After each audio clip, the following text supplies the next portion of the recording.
السلام علیکم۔ آپ سن رہے ہیں عید الفطر اسپیشل میں سعدیہ عابد کے ناول تم اتنی ہی حسین ہو کی چوتھی قسط۔ وہ اسے اپنے ساتھ پارٹی میں اپنی رضا سے نہیں بلکہ رمشا ہاشمی کے کہنے پر لے جا رہا تھا کہ وہ شوہر جیسا بھی ثابت ہو رہا تھا وہ بیٹا بہت اچھا تھا۔ وہ بہت چاہ کر بھی خود کو جانے کے لیے راضی نہ کر سکی۔ روتے رہنے سے آنکھیں اور سر الگ دکھ رہا تھا۔ وہ 7 بجے جب گھر لوٹا تو اسے بستر پر دیکھ تشویش ہوئی۔ وہ سو نہیں رہی تھی، یوں ہی کسل مندی سے پڑی تھی۔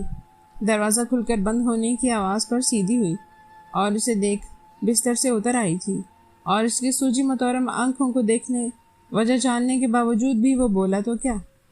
میں نے فون کر کے کچھ بکواس کی تھی۔ وہ اس سے نرمی سے ہی بات کرتا تھا۔ جی، میرے سر میں درد ہو رہا تھا، اس لیے گڑبڑا کر وضاحت کرنا چاہیے۔ فضول کے بہانے نہیں سننے اور میں نے کہا تھا کہ رو رو کر آنکھیں سجاؤ، سر دکھاؤ۔ تم عورتوں کو بس ہر وقت میکے جانا ہوتا ہے۔ آج نہیں جا سکے کل چلے جائیں گے، کون سی قیامت آ جائے گی؟ وہ اس پر بری طرح برس رہا تھا اور اس کی بھی خاموشی ٹوٹی تھی۔ آج دادا جان کا چہلم تھا اور ہمارا فرض بنتا تھا وہاں جانا۔ اس کو بولتے دیکھ حیرت کے ساتھ اشتعال نے بھی اپنی لپیٹ میں لے لیا کہ گزرے 3 ماہ میں اس نے آگے سے نہ سوال کیا نہ ہی جواب دیا تھا۔ اب تم مجھے میرے فرائض بتاؤ گی؟ فارغ نہیں بیٹھا تھا کہ موتیں اور چہلم ہی نپٹاتا رہوں، اور آج تو میرے سامنے بکواس کی ہے۔ آئندہ ایسی کوئی کوشش بھی کی تو مجھ سے برا کوئی نہیں ہوگا۔ وہ اس کو داہنے ہاتھ سے پرے دھکیلتا واش روم میں گھس گیا، اور اتنی سی بات کہنے پر اس نے جس طرح انسلٹ کی، اس کے تو آنسو ہی نہیں رک رہے تھے۔ کہاں اس سے کسی نے ایسے لہجے میں بات کی تھی؟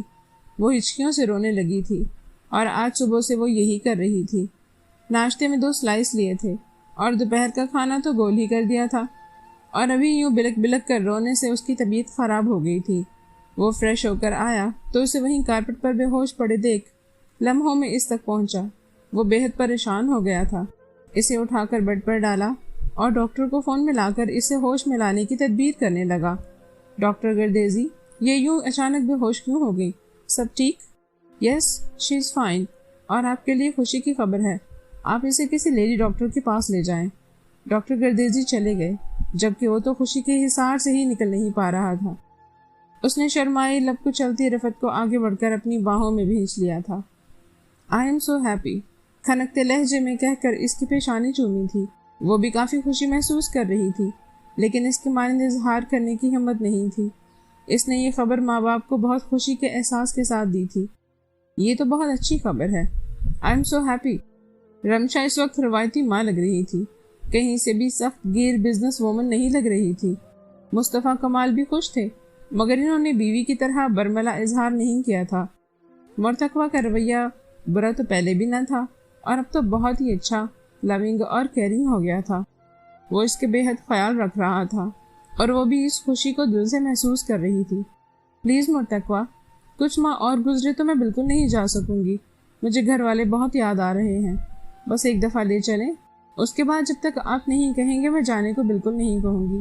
ویسے ہی اگلے ہفتے رمضان المبارک کا بابرکت مہینہ شروع ہو رہا ہے۔ اوکے، میں سیٹ ریزرو کروا لیتا ہوں۔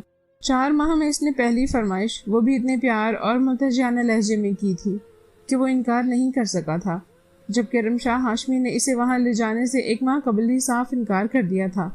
مرتقوہ، آپ بہت اچھے ہیں۔ وہ اسے بچوں کی طرح خوش ہوتے دیکھ رہا تھا۔ اس کے خوبصورت چہرے پر جیسے روشنیاں پھوٹی پڑ رہی تھی۔ مرتقوہ، کیا ہم وہاں کچھ دن ٹھہر سکتے ہیں؟ اس نے ڈرتے ڈرتے پوچھا، جیسے اس کے انکار کی پوری امید پہلے سے ہو، مگر آج وہ کافی اچھے موڈ میں تھا، یا کیا وجہ تھی؟ وہ اس کی ہر بات بڑے آرام سے مانتا جا رہا تھا۔ اوکے، ہم وہاں 2 دن ٹھہر جائیں گے، اور ابھی مزیدار سی کافی بنا لاؤ، تمہارے ہاتھ کی کافی پینے کو دل کر رہا ہے۔ وہ مسکرا کر کافی بنانے اٹھ گئی۔ جب بنا کر لے آئی تو وہ فائلز میں بری طرح مصروف تھا۔ تمہیں نیند آ رہی ہے تو سو جاؤ، مجھے آفس کا بہت ضروری کام کرنا ہے۔ اسے نیند نہیں آ رہی تھی۔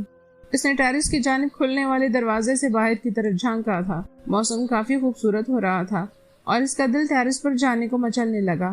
اسے لگا تھا کہ بارش کسی بھی وقت ہو جائے گی۔ مرتقوہ، آپ میرے ساتھ ٹیرس پر چلیں گے؟ وہیں اپنا کام دماغ خراب ہو گیا ہے جو ٹیرس پر جا کر کام کروں گا، اور پلیز مجھے ڈسٹرب مت کرو۔ ذرا سے بھی کہیں کمی رہ گئی تو موم نے بے عزت کر کے رکھ دینا ہے۔ وہ آفس کے کام پر کوئی کمپرومائز نہیں کرتی۔ اس نے کچھ چڑھ کر کہا تو اس کا منہ ہی اتر گیا۔ وہ کمرے کی کھڑکی میں جا کھڑی ہوئی۔ اس وقت ٹیرس پر جانے کی کیوں سوچی؟ آرام سے سو جاؤ، کہا بھی ہے کہ اپنا خیال رکھا کرو، مگر نرمی سے کہی بات تو عورتوں کو سمجھ نہیں آتی۔ اور اب وہاں کیوں کھڑی ہو؟ آ کر سو۔ ہاتھ لگنے سے کافی فائل پر گر گئی تھی اور اس نے ساری جھنجھلاہٹ اس پر نکالی تھی، جو بڑی حسرت سے برستی ہوئی بوندوں کو دیکھ رہی تھی۔ اس کو بجلی کے کڑکنے، بادلوں کے گرجنے سے خوف نہ آتا تو وہ اکیلے ہی چلی جاتی۔ اس کے بری طرح ڈپٹنے پر وہ کھڑکیاں بند کرتی، پردے برابر کرتی، مرے مرے قدموں سے بستر کی طرف چلنے لگی تھی۔ ایک دم ہوا کیا ہے؟ کافی بنا کر لانے تک تو ٹھیک تھی۔ وہ اس کی طرف متوجہ ہوا۔ آپ غصہ تو نہیں ہوں گے؟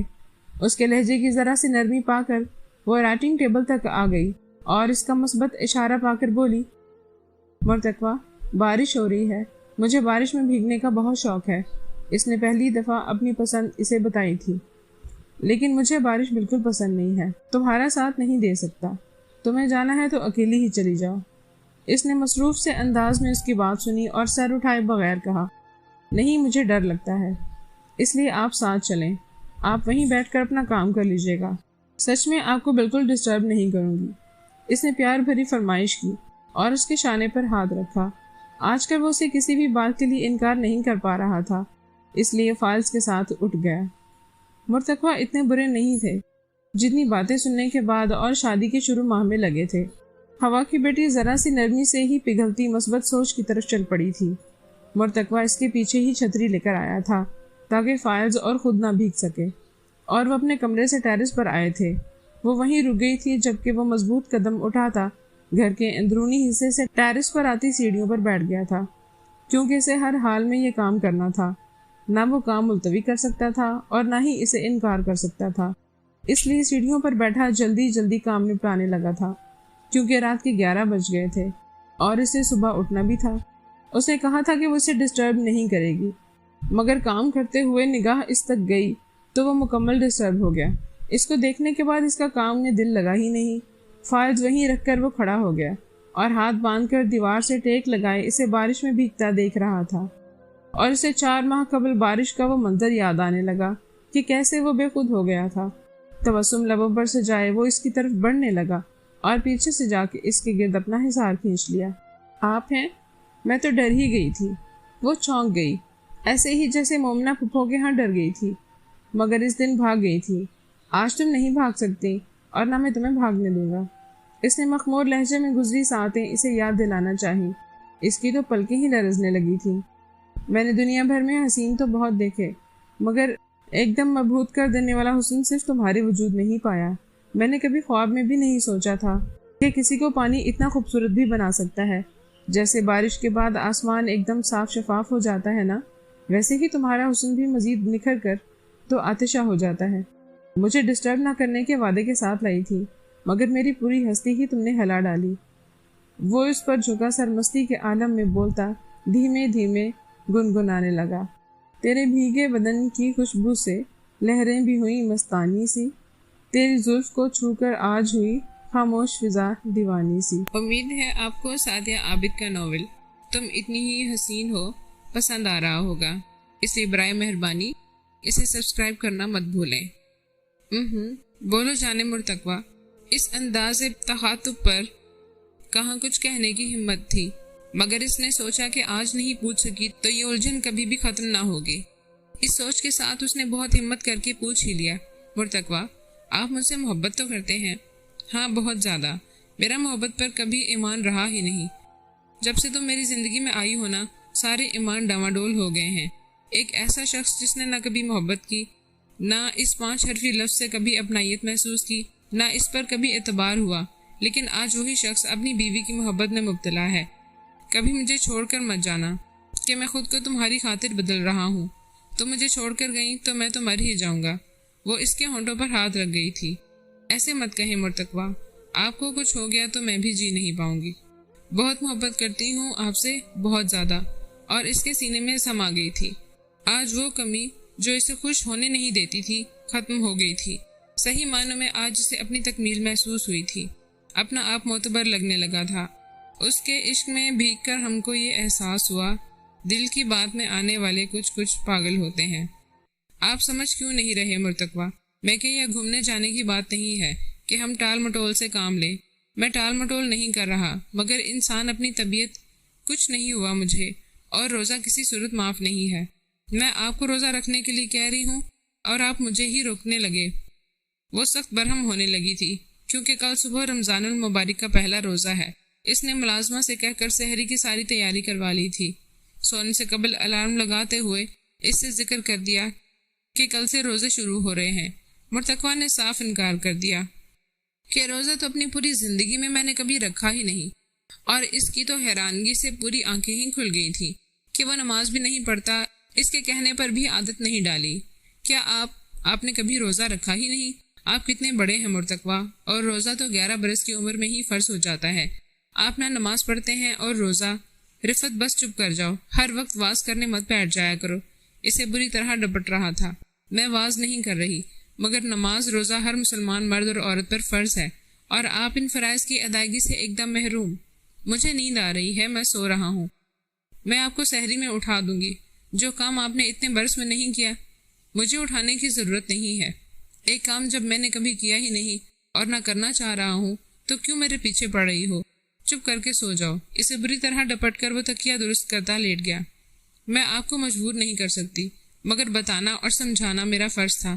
اس کی آنکھوں میں نمی تھی۔ وہ الارم سیٹ کرنے لگی۔ اب لائٹ بند بھی کر دو، اور ساری نیند خراب کر کے رکھ دی ہے۔ اس نے نم خالی نظروں سے اپنے وجیح سے مزاجی خدا کو دیکھا تھا، جو دین سے کتنا زیادہ دور ہے۔ آنسو رخساروں پر لڑکنے لگے۔ ایک تو تمہیں ہر وقت رونے کا بہانہ چاہیے ہوتا ہے۔ وہ بری طرح چڑھ کر اسے گھورنے لگا۔ رونا بھی ہے تو لائٹس پھر بھی آف کر دو۔ صبح میری ایک اہم میٹنگ ہے، سوؤں گا نہیں تو صبح تک کیا خاک فریش ہوگا؟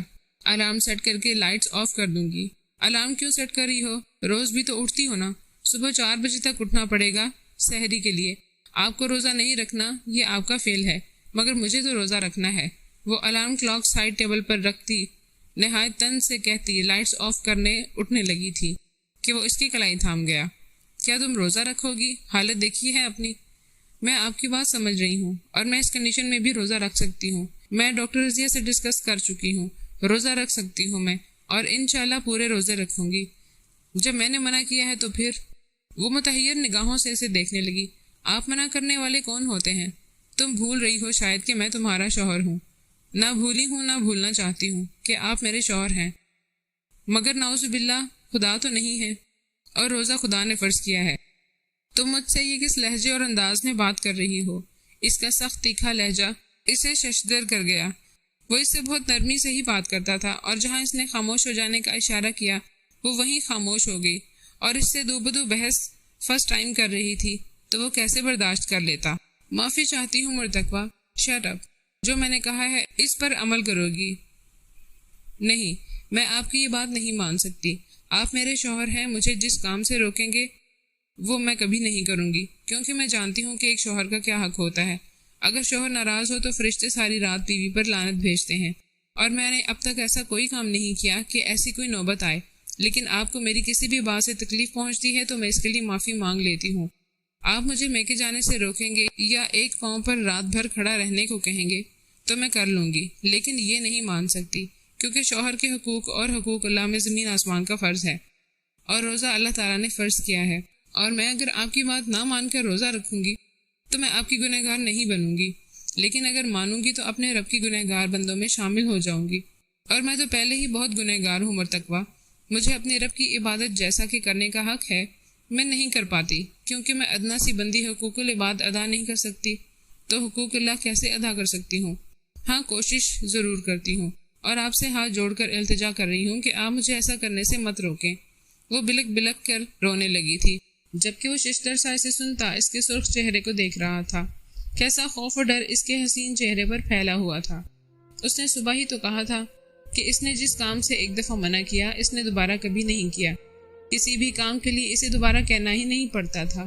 اس کی باتیں اس پر سوچوں کتنے ہی دربھا ہونے لگے تھے، اور وہ اس کی خاموشی سے بے حد ڈر گئی۔ آپ مجھ سے ناراض ہو گئے ہیں؟ اس نے کچھ سوچ کر اسے ہاں کہہ دیا اور وہ اس کی شکل دیکھنے لگی۔ روزہ تو مجھ پر ہی نہیں آپ پر بھی فرض ہے مرتقبہ، آخر آپ بھی تو مسلمان ہیں۔ مجھے تم سے واز نہیں سننا، میں فیصلہ کر چکا ہوں اور چاہتی ہو کہ میری ناراضگی دور ہو جائے تو تمہیں میری بات ماننا ہوگی۔ وہ کروٹ بدل کر لیٹ گیا اور وہ ساکت سی بیٹھی رہ گئی۔ اسے دنیا اور آخرت میں سے کسی ایک کا انتخاب کرنا تھا۔ میرے اللہ میری مدد کر، میں تیری بہت گنہگار بندی ہوں، تیرے دین اور سچے راستے پر چلنے کی محض کوشش کرتی ہوں، اور تو نے ہمیشہ میری سیدھے راستے پر چلنے میں رہنمائی کی، تو مجھے بھٹکنے سے بچا لے۔ میرے ایمان کی حفاظت فرما، مجھے اور میرے شوہر کو اپنی رحمت کے سائے میں جگہ دے کہ ہمیں بدبختوں کی صف میں شامل ہونے سے بچا لے، آمین۔ وہ پھوٹ پھوٹ کر روتی اپنے اللہ سے فریاد کر رہی تھی۔ دن اور راتیں بہت بوجھل ہو گئی تھیں، دن بہت تیزی سے گزر رہے تھے۔ پلک جھپکنے میں رمضان کا پہلا عشرہ ختم ہو گیا۔ مرتقبہ اس سے بات نہیں کر رہا تھا اور وہ اس کی طرف سے بے چین اور مضطرب عبادت میں سکون تلاش کر رہی تھی۔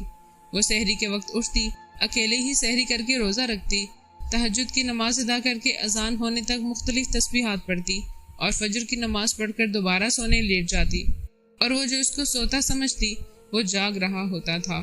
وہ اسے آفس جانے کے لیے اٹھاتی تو وہ بغیر ناشتہ کیے نکل جاتا۔ افطاری کے ٹائم وہ آ جاتا تھا، اس لیے اسے اکیلا روزہ نہیں کھولنا پڑتا تھا۔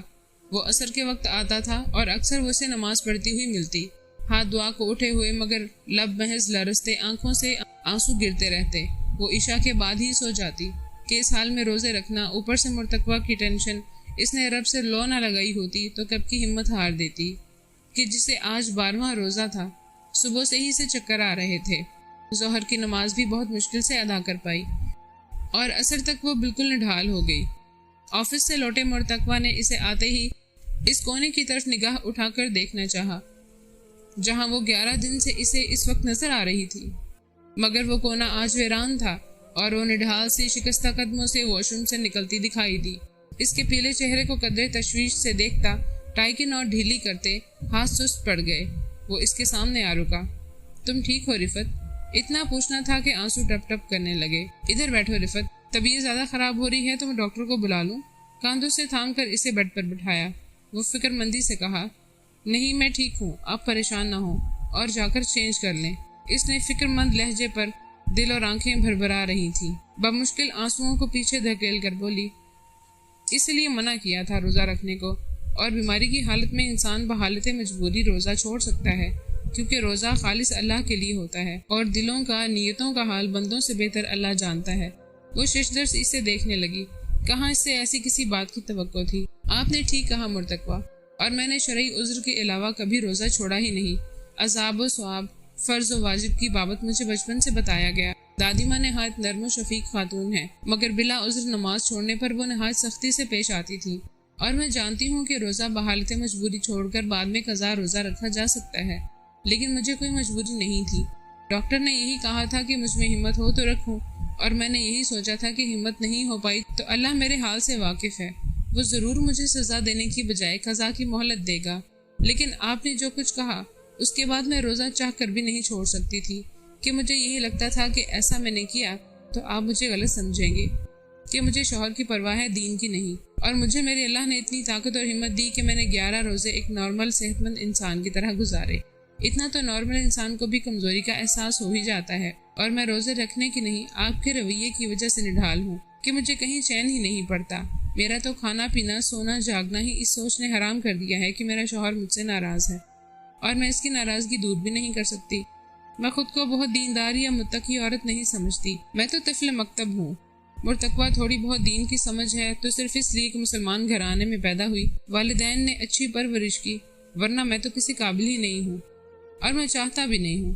تم جو اتنے دن میری وجہ سے اذیت میں رہی، اس کے لیے تم سے شرمندہ ہوں اور معافی چاہتا ہوں، مگر میں بہت خوش ہوں رفت کہ اللہ تعالیٰ نے ایک ثابت قدم، صحیح اور غلط میں تمیز رکھنے والی عورت کا ساتھ نصیب کیا، اور اس کے لیے میں جتنا شکر ادا کروں کم ہے۔ وہ اس کے آنسو صاف کرتا ہوا ہلکی سی مسکراہٹ چہرے پر سجائے بولتا، اسے حیران ہی تو کر گیا، اور تم اٹھو، عصر کی نماز پڑھو، باقی باتیں عشاء کی نماز سے فراغت کے بعد۔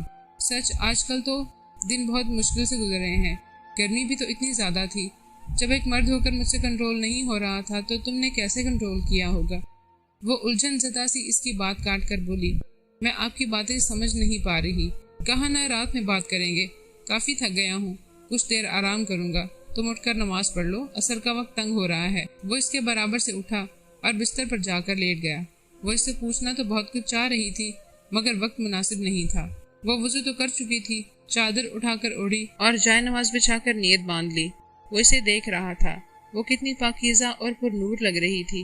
اس کی ڈسٹربنس کے خیال سے اس نے نگاہ ہٹا کر موند لی تاکہ وہ سکون سے نماز ادا کر سکے۔ کیا ہوا رفت، کھاؤ نا۔ اس نے کھجور سے روزہ کھول کر جوس پیا تھا اور فروٹ چاٹ کھا کر نیپکن سے ہاتھ صاف کرنے لگی تھی کہ اسے مرتقوہ نے ٹوک دیا۔ نہیں مرتقوہ، ابھی کچھ گھبراہٹ سی فیل ہو رہی ہے، میں نماز کے بعد کچھ کھا لوں گی، ابھی بالکل موڈ نہیں ہے، وہ نرمی سے بولی۔ اس وقت روز کی طرح صرف وہی دونوں ہی ڈائننگ ہال میں موجود ہیں۔ اس نے مرتقوہ کی ہدایت کے مطابق روز کی طرح کھانا اکیلے ہی کھایا تھا۔ نماز پڑھ کر فارغ ہو گئی تو شدید قسم کی نیند آنے کے باوجود وہ بے چینی سے اس کا انتظار کر رہی تھی، مگر وہ نہ جانے کہاں رہ گیا تھا۔ مغرب کی نماز کے بعد جو وہ نکلا وہ 11:30 تک آ جاتا تھا، مگر آج 12:30 ہو گئے تھے اور وہ 1:45 بجے کے قریب کمرے میں داخل ہوا۔ اس نے نیند سے بوجھل ہوتی آنکھیں بمشکل کھول کر اسے دیکھا۔ آپ کہاں رہ گئے تھے مرتقوہ، میں کتنی بے چینی سے آپ کا انتظار کر رہی تھی۔ وہ اس کے خمار آلود لہجے پر مسکاتا اس کے نزدیک بیٹھ گیا۔ میں جانتا تھا کہ تم شدت سے میری منتظر ہوگی، لیکن ایک مسئلہ ہو گیا تھا اس لیے نہ آ سکا۔ آپ شام میں کیا کہہ رہے تھے؟ وہ اس کی عجلت بھری بےتابی پر زیر لب مسکرا دیا۔ بتائیے نا مرتقوہ۔